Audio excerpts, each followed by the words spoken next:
Hello, my name is Justin Bright, and welcome to Kerbal Space Program version 1.8.1 in my next small step RP-1 career mode playthrough. And we went through just a whole bunch of design work in the last episode, or the last two episodes really. We went through and built up my Pioneer Venus mission, and I kind of showed you guys what my process is for designing complicated missions like that, and then I decided that I needed a new booster to launch the whole darn thing, so I just made it all buttoned it up front to end with a payload and then a new booster, and then tied it all off to land with a teeny tiny parachute. So we'll get that fixed. But yeah, so with that done, I'll plan to do more of those because it seemed like folks really liked that. So we will get to do more of those in the future when I get to more designs like that. But until then, we have some launches to do, so let's get right to it. Alright, so we have here on the pad another new rocket. This is what I am calling the Cecil 1 because, you know, it's a Black Knight, right? Continuing with my Final Fantasy IV theme, we are heading up into a lowish orbit, 85-degree inclination, and this is intended to be 3, 2, 1 ignition. And liftoff of our first Cecil 1 rocket. And yes, like I said, this is intended to be a SCANSat rocket. So this is launching a very simple scanner up into orbital altitude at a near polar inclination so that it can get good coverage and map out the Earth. Yes, indeed, this is something that I really enjoy. Right next to building comnets, I really also enjoy doing SCANSat networks to get really detailed coverage of every planet and body that we are going to be visiting, and I like having that to do. Looks like my coasts are not indeed fixed. I think I may have messed up my install a little bit. I'll have to look into that later on. But yeah, I like having that, because there's ways to figure out what biomes that you're in and what the map looks like and what resources are available and all those other things. But I love being able to have that in-game, and I also love having to earn that in-game. I really enjoy it when there's, it sounds weird when you say it like this, but put arbitrary restrictions on me and make me, earn things that I could find on a wiki, but make it easier once I've done the thing, and I am a happy guy. I really enjoy that sort of thing. So anyways, this is what I'm calling my Black Knight rocket, the Cecil rocket. It is a very simple evolution of the Delta design that I've been rolling with so far. So we have the LR79 variant of the H1 engine on the bottom here, and then we have a single RL10 up on top. And this was once upon a time intended to be something that I launched before my last couple of rockets, so that I could the one towards Vesta, to make sure that the RL10s had some initial data, but the timing just didn't work out. The transfer windows don't really agree with me, and who am I to argue? So we are setting this up afterwards, now that it has the benefit of all of those data units, which I have just realized that I could have turned on extra telemetry from the engines and probably maxed out my entire set of data units from that one flight. I got upwards of 2,000 though, so we are at 2144, which is pretty darn good, and that really pushes down our ignition failure rate and so forth. But yeah, we could have gotten more for just a little bit of extra money, but that's fine. So we have separated the main stage, booster cutoff, and we are now have a good ignition of the RL10 -A-1 and are heading up into low Earth orbit. So as I mentioned, this is a SCANSat mission, so I'll talk more about that once we can actually see the darn thing.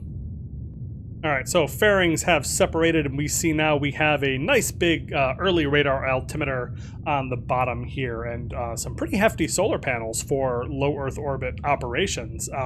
These are actually as large as they are because this is a very power-hungry operation that we are going to be doing. And that's basically all that this thing does, if I recall. It has some RCS and a little thruster on the back here. I don't even think I'd upgraded this to... Nope, this is still using hydrazine, so I didn't even upgrade this with hypergalls, even though I had unlocked those in the meantime. I hadn't gone back and fixed it because it doesn't really matter. It's just there to kind of adjust the orbit if needed. But yeah, so this is just going up here to start the radar SCANSat, which is going to give us a biome map. Not a biome map. This is just going to give us radar altimetry of Earth, and we have another one of these craft that I'm going to be building and throwing off to the moon, and eventually we're going to be throwing those at more bodies, not necessarily because the contracts are great, because they do give a pretty decent payout, but not like crazy huge or anything like that, but they're pretty good, they're pretty worthwhile, but it is a very power hungry operation, but it's one that's like mission oriented, right? Like once we have these up, then we are going to be able to see very well what the terrain is like and pick our locations and see our biomes and be able to like map out multiple craft on the same map and the whole thing. So SCANSat is a really, really cool mod. It's one of my favorites. And there we go. We have finished off our orbit. That went spectacularly well. Got a little bit of extra data there, which is very nice. And we still have like 3,000 meters per second of delta V. I could throw this thing at the moon if I really wanted to right now, actually. But that is not what this mission is. So let's go ahead and separate the craft. We'll activate the thrusters and so forth and kick this off just slightly. Meanwhile, this thing can flip around retrograde. It has HTP RCS thrusters like most of these things that don't have high pressure tanks. And now that we're pointing roughly retrograde, we are going to deorbit. Fire that up. Oh, we have an ignition failure. That's fine. Try again. How about this time?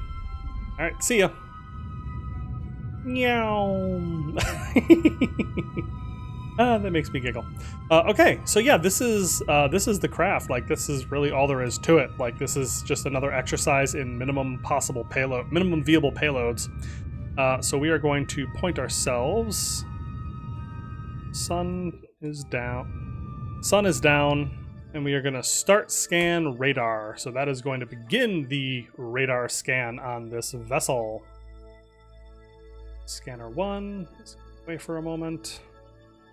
Auto. We do have the infrared radiometry experiment, orbital perturbation, and all of that. Oh, look at that. And SCANSat is right here, even though it's not like it doesn't have an experiment window that I can play with, but it does have the ability to turn it on and off if needed. So let's do that just in case. There we go. And we'll just do that to make sure that this thing doesn't die. But yeah, as far as the design of this thing, it's got 20,000 units of electric charge and gigantic solar panels, with the idea that it is going to have a lot of battery to last through the dark phase of night is the word I'm looking for goodness sake. Good Lord. And then once it comes back around, it should be able to charge its batteries all the way back up.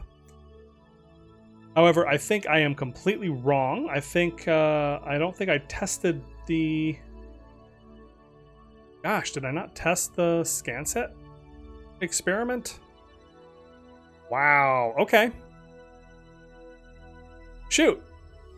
Okay, so I had some faulty testing done with the SCANSat, and even with these giant solar panels, it takes way more power than I thought that I anticipated. Like, I'm fairly certain I looked at this and I designed this based around the idea that it took a certain amount of power, and I designed for that, but apparently not, because this is only going to have enough power to last about a day and a half or so, and then it is going to shut down until it is able to recharge, because what I've done is with this automation, it should, power down at low and high. So hopefully, fingers crossed, over the course of the next couple of weeks, this is going to be able to make some passes around Earth, and very quickly, I'm hoping, actually finish up its mapping so that it doesn't need to, keep shutting on and off. Hopefully it's going to manage to do all of the scans that it needs to do while it has power, because it should be able to orbit for a day or so, day and a half. Then it'll shut down, recharge its batteries, and then resume its orbit. So that's going to make it take a lot longer than it otherwise would. But we're already at 0.5%, which is, I mean, I guess that seems like a good thing. So I guess we'll see how this goes. But I'm hopeful that this is going to complete the contract, which requests that we get 80% of the scanning done around Earth. So we will see how that goes, and that is very informative for the moon version of this mission. So yeah, we'll call that successful for now. We'll see if this actually works out or if this ends up failing on me. But yeah, that's also the introduction of my new Cecil rocket. So 2 new rockets, finally using new interesting stuff. It's basically H1s and RL10s as far as the eye can see. Yeah, so I'm revisiting the Scanner 1 craft now, and I've kind of put everything together, and everything's on except for the SCANSat. Like, I don't even have the science experiment on. I just have data transmission, and, you know, my avionics are off. And even then, with the 23% wear that we've gotten on the panels already, we're just not drawing enough power to charge up, like, let alone enough to charge up for a whole nother cycle. So yeah, I'm not sure what happened here. I thought I'd planned this. It's possible that it changed, but it's also very possible that I just messed up on my planning of this particular craft. So we're gonna have to launch another one, it looks like, and I'm probably gonna fail this contract. We've gotten 43%, which is pretty interesting, but you can see the gaps that we have. Some of these gaps are from you know, just the natural, like, progression of the orbit, the near polar orbit. But some of these big gaps are when I went to the night side and I just was not able to, you know, get that scanned. Like, here's where it kind of died, and I don't think it really came back up again. I just haven't been able to get muster up enough power, because even now, like, I'm just gaining so little that yeah, that's not gonna work. So interesting. I'm gonna have to launch another one of these here pretty soon, I think. I might as well leave this one up, but I can deorbit it once the next one comes online, and the next one will have even bigger solar panels that will be even more capable. So I think we'll just do that. Possibly, let's see, how long is it until I actually get decent power? Improved power generation and storage is going to come many nodes from now, which is kind of a bummer, but it's something that I need to prioritize and push that upwards, because this is just constantly driving me crazy. But then again, like so many of these things are, like, I want interplanetary science, I want new rockets, I want better avionics. This one probably can go down a little bit because that's just incremental improvements. Better power, better the first RTGs. We don't have any of those yet. I would love to be able to have RTGs for things out near Jupiter and beyond. Yeah, there's so many things here, but I may have to push power generation up as well as communications if I want to get out as far as Jupiter. So, more science, more science. So speaking of science, we did pick up lunar rated heat shields, which is pretty darn exciting. That gets us, obviously, the lunar rated heat shields from the name. Pretty obvious, but these are different because their flux is a lot higher. I think they have more ablator also compared to LEO versions of the same at the same size, but that flux is higher, so it's rated for much higher temperatures and much. So that means much faster speed. So these are going to be the really good ones that we can use for interplanetary trips and also flybys from the moon. So that's a very important factor. That also, interestingly, gets some lunar landing technology, or I guess landing technology in general, because it gets us a little Mark 1 lander can, which is nice, I guess. We'll probably be using, if not that, then we'll be using the actual, you know, replica Apollo lunar excursion modules. We'll see what I end up building out of that. We've got some rover wheels finally, which is really good. I'd like to use that to actually build some rovers coming up in the future. We have airbags, which is fascinating. Let's see, what is that? 250 meter per second impact. Wowzers. Oh, that'd be fun. Yeah, just do the Curiosity thing and just wrap up a craft in airbags and lob it at the ground at high speed. And an aerodynamic cover for the Mark II command module. Okay, sure. So yeah, lots of really cool stuff in this node that we will be picking up probably at a later date when we're actually building the vessel that we're going to send. All right, so because of the power issues that the scanner one was having, I actually shut it down on the basically everything except for SCANSat in the hopes that it would, you know, just be able to eke out just enough to get the SCANSat contract complete, and I was correct. So we've actually completed the low-resolution SCANSat survey of Earth. So we have gotten this done. Then this mapping survey will be very valuable to the scientists on Earth looking to learn more about the planet, which is lovely. Very excited about that. Let's visit this one once again and go and check this out. So we've got 22% wear on the solar panels. And because of that and the avionics and the heavy draw that this particular experiment is costing us, it was really it really could only do the one thing at the time because of the deficiency that I had in the solar panels. So when it was focused just on that task, it looks like we got it completed. Let's take a look. There we go. Let's see if we can't get to the big map. There we go. I don't know why that wasn't working before, but it is now, so that's lovely. So let's just close everything for the moment. I just want to zoom in on this big, gorgeous thing. So yeah, this is our SCANSat low-resolution altimetry map of the Earth, and I'll just talk just very briefly about SCANSat and how that works.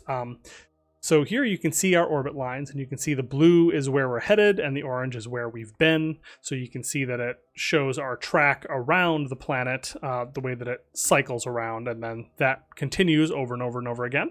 As you can see by these little hashed lines here, that shows us that when I was mapping, you could see that our track, our field of view was something like this, like just a little bit on either side. But because these lines are so close together, that but spaced out enough that we will have full coverage, that we get 100% of the map on just a couple of orbits. Well, a couple 10, 20, 30 orbits at 200 kilometers, which is what I picked. So yeah, and that gets us the entire map of Earth, which is sent back and is also worth science, I think, because we've actually gotten some science transmitted as well, which is pretty darn exciting. And you can see the little map here, and that shows our satellite. And if we have things targeted, we can actually also show it on here. There's a couple other interesting features, like there's planetary overlays that you can use for terrain and biomes that will show those things. Like I could show the biomes on the map and then I could see it here, and then it would be much easier to find different biomes if I wanted to hop around or rove or that sort of thing. So this is something that is a really fun scientific thing that is very much a real scientific thing, but is also something that has a lot of fun gameplay impacts as well. So very exciting stuff.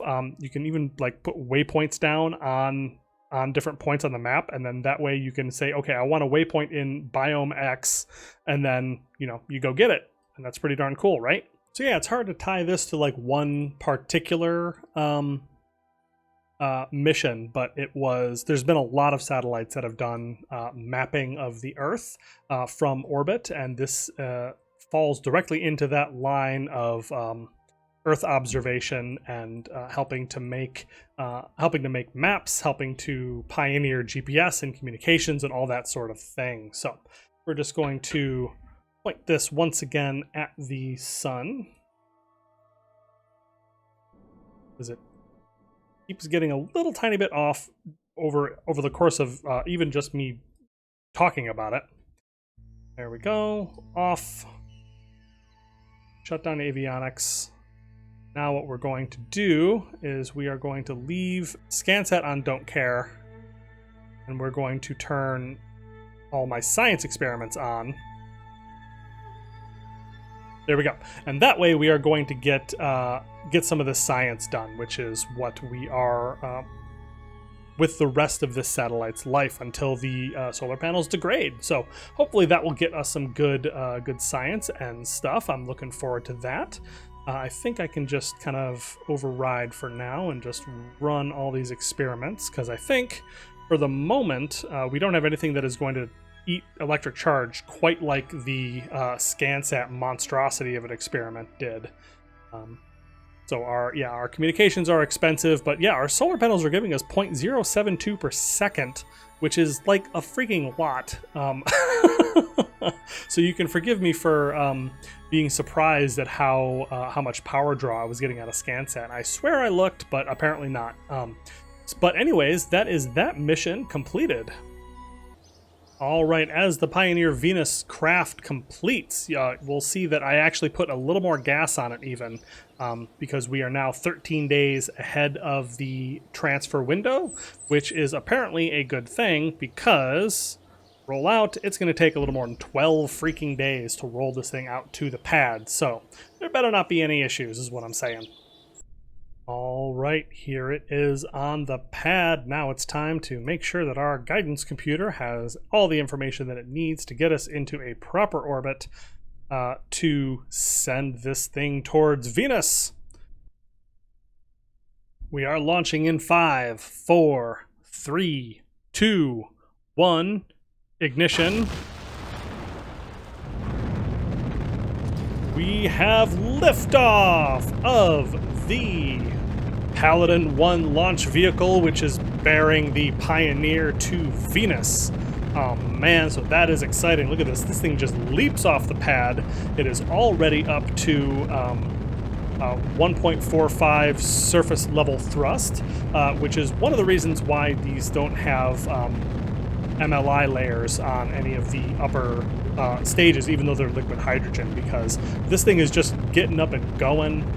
It is taking a fast and spicy ascent path so that we can make sure that we get out with as much delta V as possible, and I'm just not that worried about boil off in the time that we will be in orbit, because I don't think it will be long enough to counteract I don't think it'll be long enough to reduce our delta V by too much, and we're not trying to bear anything at any kind of long distance. We won't be in orbit more than an hour or so. So yes, we are on our way. The 6 H1 engines burning well. Time to take all the glamour shots. The nice thing about building something out of existing parts, we have 10,000 data units, and the ignition failure rate on my H1s right now is 0.61%. And it has a mean time between failure of 250 minutes, which means theoretically this should be almost as reliable as it could be. Like, there are engines that will get up to 100%, and these H1s at the first configuration do not, but at the later ones they definitely do, which I'm looking forward to. Because this is still like, I've kind of hashed this together out of prototype parts, basically. Although the RL-10s are like the production line ones. But we have just a couple seconds until we have first stage cut off. 2, 1. And you see we have the hot stage fires up, and there we go. Now we are on our way. So there's no RCS on here, so this is gonna... It might roll a little bit, but I'm also like super not stressed about it. Like, it has 4 engines with gimbal, so it shouldn't have any trouble whatsoever. So yeah, we have a good ignition on the 4 RL-10 upper stage here. So fortunately and unfortunately, that is a very long burn, so I don't think I have enough to talk about for that long just staring at this thing getting up into orbit, so I'll see you in a little bit. Okay, so we had a good burn on our upper stage here, or second stage here, but it is just about to cut off, and then kick that off, and we have good ignition of our Centaur upper stage, which is going to finish out this orbit, and then it will propel us on to Venus. You know, in another 2.5 minutes. Yeah, so this is like it's become the RL-10 space program, basically. I just don't understand why I wouldn't use this for almost everything, because it's got everything that I'm looking for in an upper stage, where it has lowish thrust, but like decent thrust for its weight, and incredibly high specific impulse. The only challenge is that it uses, you know, cryogenic fuels, which are a pain in the butt to store for any kind of long period of time. So it's going to be very difficult to use that for long missions for now, but eventually we'll get more technology that is going to make this easier for me to handle. So there we go. We have finished off our orbit. We are in a good 150 kilometer circular orbit in the inclination of the moon, or in the plane of the moon, I should say. That is going to allow us to transfer on to Venus. Hopefully. Fingers crossed. We'll see if all the work that I did on planning this has actually paid off in any way. So, yeah, there's not much to it. Like, I've counted down, the transfer window should be like now-ish. I may miss it by like half a day or so, but I mean, this should be it. This should be ready. Let's include the capture burn. There we go. Departure anytime now, 8,132 meters per second of Delta V. And the ASAP is also the lowest Delta V, so you do these and it gives you the same result, which is what I was looking for. So, yeah, create node. Let's see what happens. Looks like we still need that 4,500 meters per second, and we have 1 hour. Yep, 1 hour and 13 minutes until we get to this node, which is just fine by me. So let's go ahead and point in that direction for now. Also get these solar panels extended. And if I take a look at the maneuver node editor, we can see that the second node is going to cost us 3,577 meters per second to insert into the orbit of Venus, which will leave us with a couple hundred of meters per second of Delta V to fiddle with our orbit between here and there, which I think should be more than enough. We're not going to need it because this is inserting us hopefully into a very, very low orbit. So that will, I guess we'll see about that. I mean, before I get too excited, we still need to make this burn, and this is a big burn.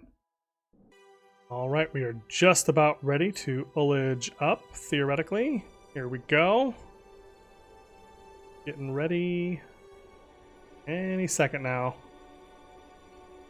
Really, any second now. Okay, here we go. And we have ignition. Good ignition of our two RL-10 engines on our upper stage, and we are burning towards Venus. Yes, indeed. Ooh, man. It's kind of cathartic after all of the work that we put in designing this. Like, it's one of those, like, this mission has been one that I have been wrestling with for weeks. I've been trying to figure out how I was going to do it, what the configuration was going to be, what the upper stage was going to look like, and I discussed the design of this pretty extensively previously in my little design episode. But man, this has just occupied so much of my headspace trying to get this out and ready and done in time and all of that now that it's finally on its way, it's just like, oh, okay, gosh, all right, now what? Shoot, okay. So, yeah, so fingers crossed that this actually works the way that I hope it will, and that I haven't forgotten anything else. Like, that's always an option, that I've missed something terrible and there's going to be some kind of tragic thing that's going to make me, smack my head against my microphone when I finally get out there. But for now, I'm feeling pretty happy and confident and proud of what we have put together here. So we shall see, indeed. The actual probe that this is kind of based on was the Pioneer Venus Orbiter, which I've just appropriated the name straight up because it works kind of the same way. We don't have a multi-probe attached here. It's just the one lander because there's no actual need for us to do multiple probes. Like, there's no scientific benefit to, well, there might be. I'm lying even as I speak. Because of Kerbalism, there actually might be a benefit to having multiple probes getting the same science and transmitting it back, especially if you expect them to die. So that might be a thing. What happened? Contract complete? What did I do? Oh, we are going real fast. Yep, 9,000 meters per second, and we still have another 3,000 to go. This is going to be the fastest spacecraft we have ever launched. So that's pretty darn cool. Right, so anyways, there may be some benefit to doing a multi-probe kind of scenario, but I'm just not sure that that is way too complex for what I'm trying to do. But anyways, it's still based in a very rough way on that design. So it was intended to, fly out, have all of these scientific experiments, drop off a probe that could test out the atmosphere of Venus. They were only intended to fly into the atmosphere and do science while they were, out there, but some of them actually landed, I think. It was expected that they were to enter, the multiprobes were going to enter at a shallow angle and then transmit the data until they exploded because of atmospheric friction, or also known as burning up, which they totally expected was going to happen, but then it didn't. On like one of the 3 that actually made it, there was no heat shield, no parachute, but one of them actually transmitted data. All of the multi-probes actually made it to the ground, like they impacted into the surface of Venus. But one of them kept transmitting after impacting the surface, which is bonkers. And that tells you kind of a lot about how thick the atmosphere on Venus is. That something could enter with no heat shield, no parachute, and be slowed down enough by drag that it would touch the ground and be able to impact on the ground and not just turn into a crater, right? So that's crazy, and I'm hoping that is something that works in our benefit when we actually get there. Hopefully I've fixed the tiny parachute issue that I had with this one, so we'll see about that. But even if not, theoretically it should touch down fine without a parachute, according to this, but it really depends on a lot of factors that we're not going to see. I haven't tested that far. What I showed you before is exactly how much I've actually tested. All right, we are just about finished with our burn. Beautiful. Let's see what that looks like and how we have done so far.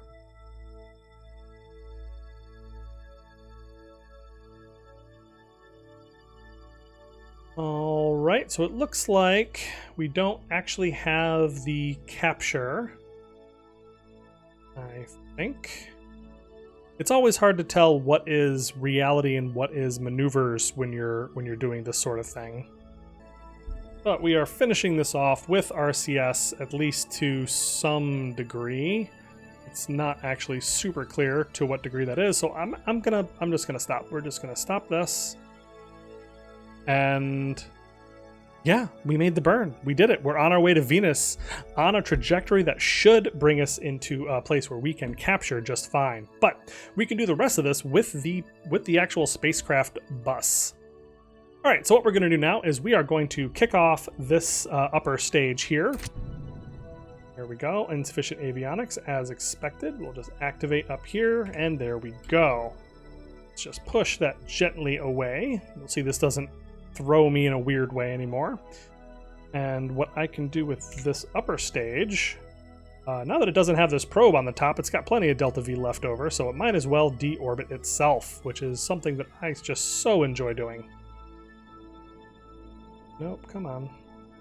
Don't even point close to the other craft, please. This way. This way.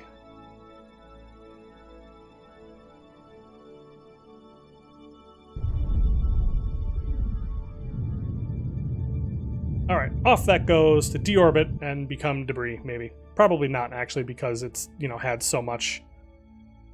And this node has gotten a little messed up also. So yeah, we're going to have to fine-tune our approach, which is way off, it looks like. Goodness gracious. Fine-tune closest approach to target. I'm looking for 100 and, I don't know, 50?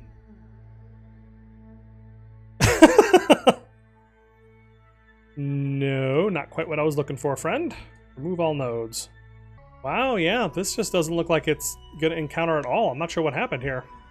Well, what I'm going to do now is I'm just going to get us pointed towards the sun. There we go. And with the avionics turned off, we have plenty of solar power, even around the orbit of Earth. So I'm going to get us out of the sphere of influence of Earth, which is something that is happening in a big hurry.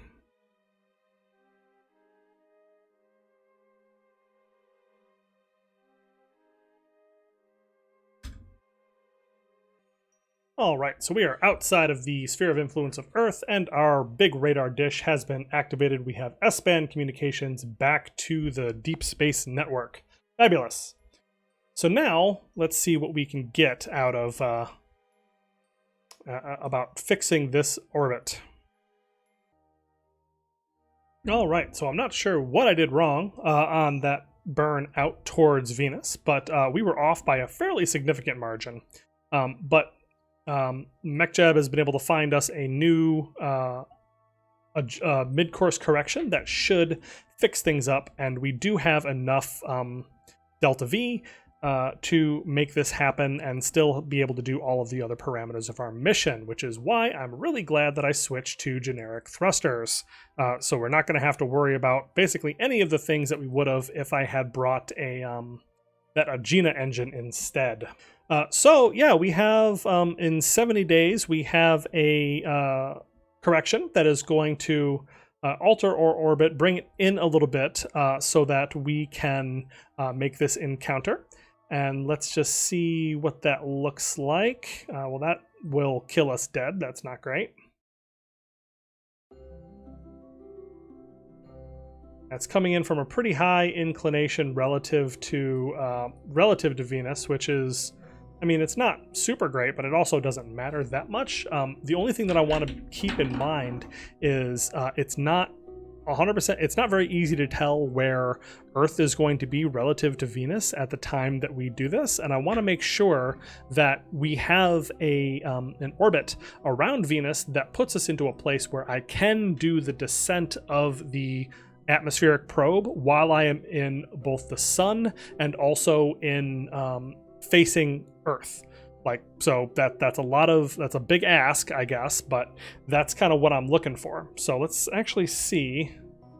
By the time we get there, what it looks like to me is that we will encounter Venus here, and then Venus will be here, and we will be here, and the Earth will be up a little bit further back behind us in our orbit, which tells me that the relative positions of the Earth compared to Venus at that time means it is going to be a little bit challenging to find a time to land that is actually going to work, but I'm having a really hard time conceptualizing what that's going to look like when we actually get there. So I think if we get into this highly inclined orbit,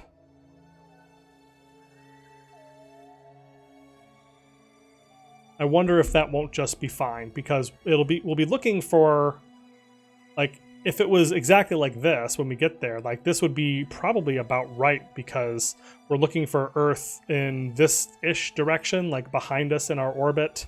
I say that because the orbital line is this way, so we're expecting Earth to be like there-ish. Maybe? I don't know. I'm not sure if this is actually anything that I can take into account at all, or if I'm just making stuff up. But I think we're just going to try this and see how it works, and, you know, whatever. I think that's probably fine. Famous last words and all that.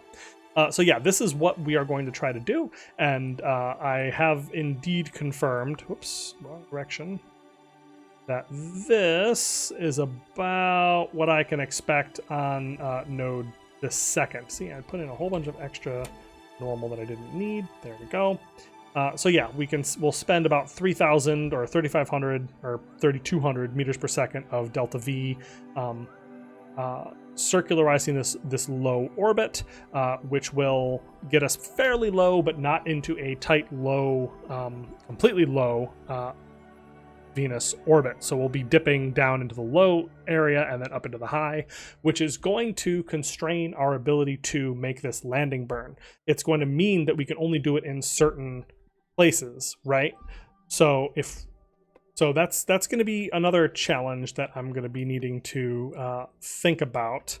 And I wonder if it's not better to put the... I'd love my parasites to be down here, but I'm just not sure that I can make that happen. So yeah, anyways, I think this is about as good as we're going to get for now. So let's plan for that, and we will put down a node in alarm clock so that we know to come back and do it about 15 minutes ahead of time. There we go. And there we have it. So that should do it for that. That is as much as we're going to get out of this for now. We are pointed at the sun. Everything is going lovely so far. And we will see how successful this is going to be when we can make that burn. All right, in a rare daytime launch, we have Surveyor 4, which is heading up to the moon. We are getting back to exploring the lunar surface by launching small landers to, explore the lunar surface. That's a little redundant, but that's fine. So yeah, we're heading up. This is basically my same old design. We have a Tela H1 here, and we have an Agena D upper stage, so nothing new and exciting about that. But there is a brand new probe on top because of all of the trouble and stress that I'd been having with that previously has made me want to, fix that so that I wouldn't have so much trouble. So I will reveal that once we get up into orbit. All right, just about to fire up our Agena upper stage on the way out to the moon. Any second now. And there we go. We have a good ignition and we are off. So yeah, this is a slightly different modification on my previous model. I have kind of an asymmetrical design up here, which I'm already starting to wonder if I'm going to regret, because I have a fuel tank up here kind of asymmetrically on top, and that's not going to drain particularly evenly, and hopefully it doesn't send this craft spinning off into a crater. But I guess we'll see. So we got another 2 minutes until we finish this burn. So yeah, we are working on, I think, the third of 5 lunar landing contracts. So yeah, there's a bunch of these, which is great, but also kind of a pain because it kind of incentivizes you to just run the same mission over and over again, which is not super fun, but it is very easy to do, easy to kind of grind out. Of course, I keep making it complicated on myself by changing up my launcher every time. So we are going to kill rotation and all that, make sure we have a good trajectory towards the moon.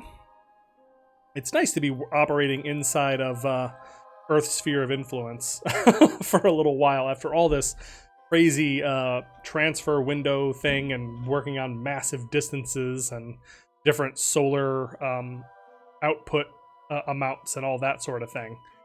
It's nice to have something, relatively simple, if landing on the moon can ever be simple.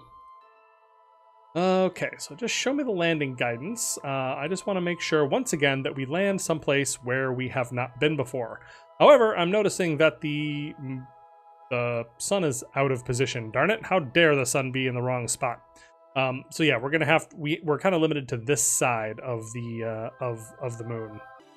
All right, so I have actually changed my mind a little bit about where I want this craft to come down. I think I've misunderstood what this landing guidance indicator indicated.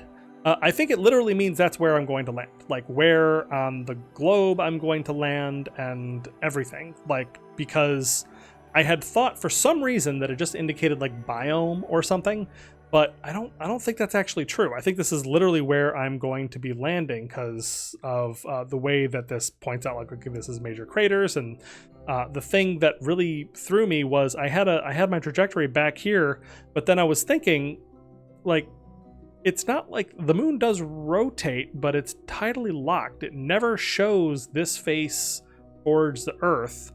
Like, that I should know that.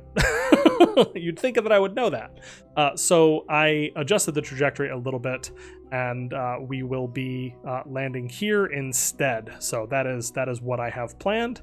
And so now we just got to decouple and make our flight over to the moon. All right, so here we are coming down, and you can see now just the craft itself, the lander, the way that I have adjusted it. I've made some what I think are good decisions, and I've made some bad decisions now that I'm actually thinking about it. So we're using just these two Altair upper stages, or solid rocket motors, that are good upper stage engines, and those are what we are going to be using to do the vast majority of our braking, because they have very, very high thrust, but still good specific impulse. So they're going to be able to kick out a tremendous amount of delta V in a very short amount of time, so we can brake basically right above the surface. So that's going to be really terrifying and dicey. And then we have these engines here, which are the Surveyor engines, the landing engines that was used on the Surveyor craft, the actual Surveyor craft. And those are going to be what we do to finish off our landing burn. So that is kind of what the plan is. Everything else on this craft has stayed pretty much the same, except, and here is my dumb decision, I've put a integral tank up here that is the fuel tank. And I thought I was being cute and clever by having a fuel tank up on top, and then antenna, and then thermometer to balance it out. But this is going to drain asymmetrically, and it's going to throw off the center of mass of this vessel, and then it's going to have to work really hard not to become unbalanced and throw and burn off course. So that was not the best decision I've ever made. Don't replicate this craft, please. It's not a good one. Future me here, I'm kind of mangling this explanation. The issue is not symmetry, it's that when that fuel tank drains, it's no longer going to provide any counterbalancing mass to the antenna. So that's what the issue is right here. So we are just about 1 hour away, and I think I was completely correct about about how wrong I was about how the landing indicator worked, because we are indeed landing right where it says that we were going to. We are coming down on this side of the moon, which is in the darkness now because it is heading into lunar night. So that is not super great, but there's I'd rather have signal than sun at the moment. We will still be able to get these. I have a bigger battery on this, so we are going to get more science out of it anyways, even though this is probably going to die not too long after it lands. It should still last for a day or so and be able to send back the science the whole time. So we are accelerating down towards the moon. Just a gorgeous thing. Man, this is so cool. Even though I'm a little bit worried that my bad design decision is going to end up jeopardizing the mission. I still think this is such a cool thing. I have so much fun landing on, playing with all these cool toys, and getting to land on the moon and talk about space and all that stuff. It's, man, this game is so great. All right, so 2 minutes above the surface. We are rotating around to orient ourselves against our retrograde surface velocity vector. So we are coming on down.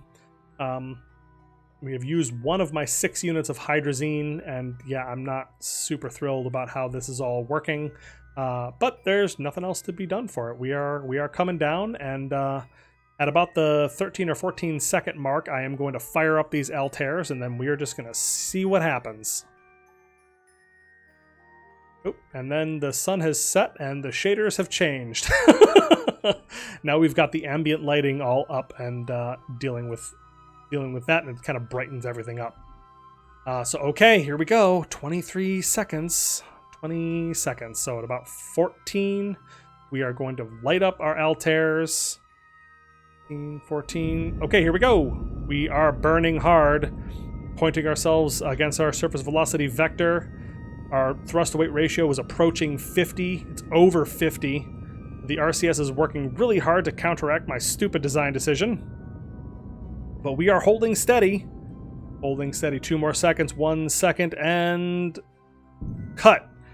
All right, so that comes off, and we have just 15 more seconds until the suicide burn countdown tells us we are ready to go again. I guess I pulled it 1 second too early. because we have 4.5 kilometers to go. 1 second, and oh no! Ignition failure! Oh, which one was it? Oh my gosh. No, no, no, no. Activate. No! Ah. Well, that is mission failure, I suppose.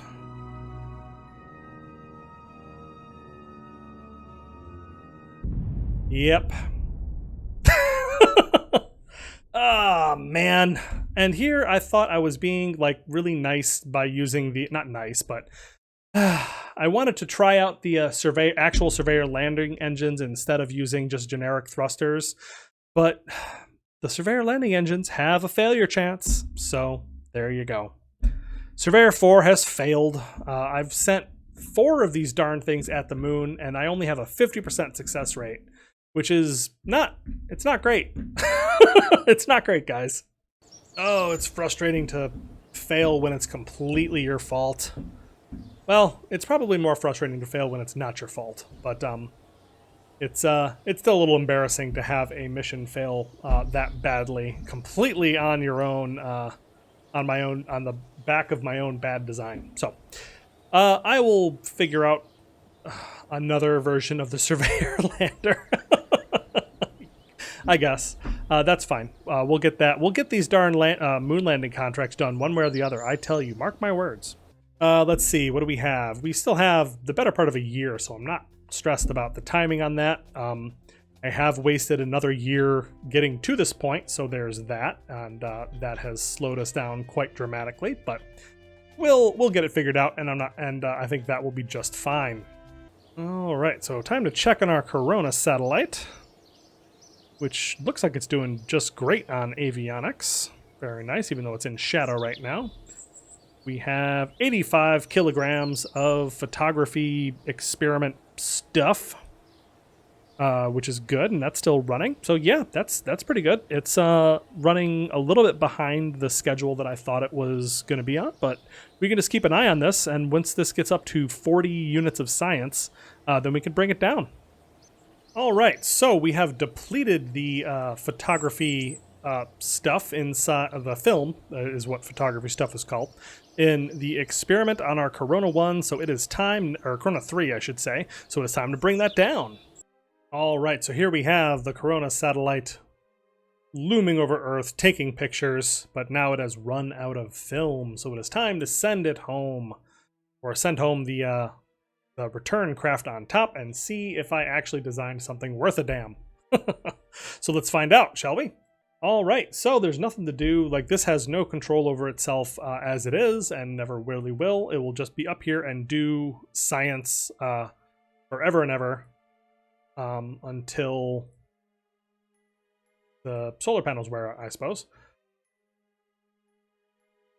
But for now, we are going to just go right ahead, and we want to transfer the data up into this this thing. And you saw the slide up so that it had all of that science, that 100 and some kilograms worth of science was moved up into the into this capsule up on top here. But we have no signal, unfortunately, because, and it's speaking of failures that I need to admit. Here is my Combox constellation. They're all on top of each other because that 3 minutes that I provided, as they were like 3 minutes different to each other in their orbital parameters, was it was a guess because I'd never actually checked, but it was not good. All 3 satellites are sitting on top of each other, and the constellation is basically useless. So that is what I get for talking out of my ass. I was completely incorrect about that. I do apologize. I will do better in the future when I put up another ComSat network that is not terrible. So we'll be putting up a geostationary ComSat network at some point in the near future. Once I have another round of communications technology and another round of solar panel technology, because I'm going to need good solar panels to get good power, and I'm going to need better communications to communicate further and more efficiently. So that's what I would like before I worry about that. Until then, I just have to live with my shame and failure. But now we have signal. As you see the red rosy blush on the cheeks of my satellite here.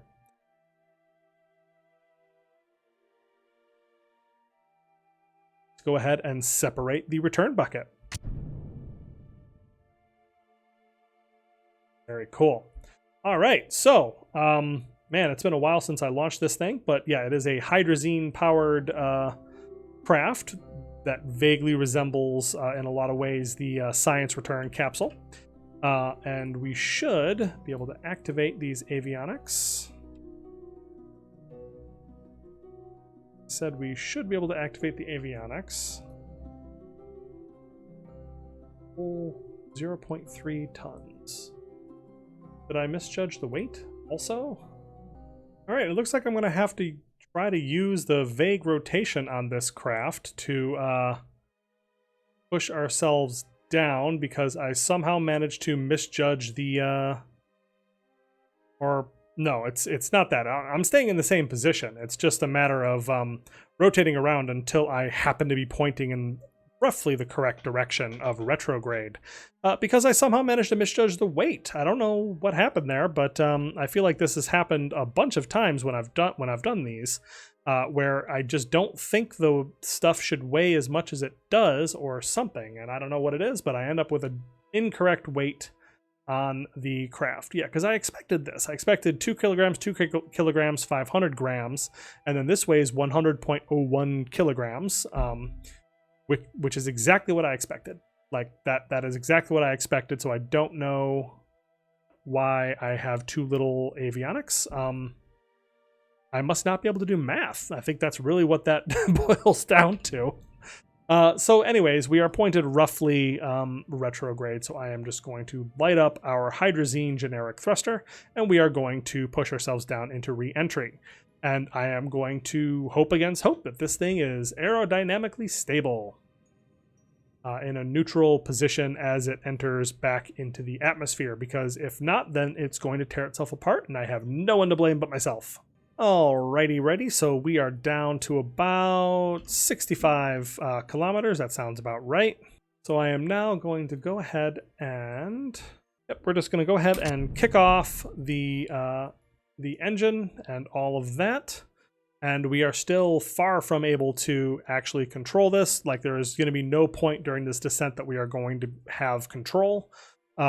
So yeah, just a crapshoot at this point. Just luck of the draw. We'll see how good my design was when I first put this together so long ago, it seems. All right, so we are just touching the atmosphere, and I'm just physical time warping down to the point where we start catching the air a little bit more. I'll slow it down once things get a little bit dicier, but there's a long period up here in the upper part of the atmosphere that it really doesn't matter how fast you're time warping. Just because you're slowly descending, and there's not enough friction with the air up here to cause any damage to your spacecraft. It's when you get down below 110, 100,000 meters that things start becoming a little bit scarier. But we are pretty close, actually. This is actually not terrible. Our parachute is armed, so that's ready to go. We're getting down to 100 kilometers, so we're going to want to slow down here in a second. But yeah, this is mostly oriented in the correct direction. At least doesn't want to be pitched, nose down or anything like that. So that's good. All right, down to 4x time warp. We are getting down into the hot part of the atmosphere, or at least the thick part of the atmosphere where things become hot. So we are starting to warm up here as the sun begins to rise. And the way that the terrain is drawing makes it look like we are passing over farmland that you might see from a very, very high flight. And yeah, the airstream is pushing this mostly into a good orientation, so I am pretty thrilled about that. If this actually survives on the way down, despite my best efforts to fail for like the fourth or fifth time on this particular contract, then I will be just stoked. You might even say over the moon if I hadn't failed that contract too. All right, we are burning off a blader. Things are going pretty darn well so far. We are now down to a point where we are precessing within the little icon for retrograde on the nav ball, which is just great. Like, that's awesome. That makes me very confident that we are actually going to survive this. We are decelerating pretty good. We're getting close to 1 G of deceleration. We are starting to get the aerodynamic heating effects coming up on here. And so as we come down, I think it's time for me to redesign a whole bunch of these old missions, because I have been working through just a tremendous number of missions that I've designed like more than a month ago in real time, like in real physical, actual real world time. I've designed a lot of these missions weeks ago, and I have since upgraded KSP, not KSP. I've since updated like RP-0 or RP-1 a bunch of times, and Real Solar System and Realism Overhaul. RO capsules, I think, has been updated. RO engines, a bunch of the support mods that have come that are in this mod suite have been updated in the meantime. I'm trying my best to kind of keep on the bleeding edge of development because I think it's really darn cool, and I really like the being able to test out all the new features and try all that and show you guys what they're working on. So look at this. This is so perfectly aerodynamically stable. I'm so happy. This is an procedural avionics, and I have used the center of mass offset to push it down a little bit so that the center of mass is like right above the heat shield. So that is really going a huge amount of the way towards making this a success, despite all of my attempts at failing it. But anyways, so I've updated so many things so many times, SCANSat even has updated, for goodness sake, that it's possible that this isn't my fault. But I still take complete responsibility as having done some bad things with this design. But it looks like we're recovering. It looks like this is going to work out just fine, which is pretty darn neat. But I think what that means is that I need to take a minute and look at a lot of my old designs, especially as we're starting to unlock new technology, and redevelop this stuff so that I'm sure that it works and that I don't end up doing really stupid things like building unbalanced lunar landers and not packing enough avionics on my return capsules and all that sort of thing. Like, for goodness sake, let's at least try not to fail in very basic and easily let's try not to fail in very basic and obvious ways so that we can see the cool stuff and see me fail in really neat ways. But I don't know, maybe that's useful for you guys. Let me know what you guys think in the comments below, because I don't get a lot of feedback on that particular question, on what you want to see specifically, because I've just been kind of doing my campaign here in real time and showing you everything, showing you the failures, the successes. I've recently done that big design episode where I've kind of walked through my design process. So I really want to know what you guys think. Let me know what you want to see now and going forward. What you would like me to focus on so that I can provide the best possible content for you and the best career that you guys want to experience, so that it's interesting and that you'll keep coming back. So let me know what you think in the comments below as we are coming down for a successful landing. There's no contract in this, but there is the pride of a job well done and science retrieved. Oh! Science retrieved. But that is actually about all the time we have. So, like I said, please let me know what you guys think in the comments below. I do love to hear from you. That's really my favorite part about doing this whole series, is getting to interact with everybody and hear different perspectives and hear from folks and what they think, and try to, collaboratively make this as cool as it can be. So let me know. Please like and subscribe and all that, and I will see you all next time.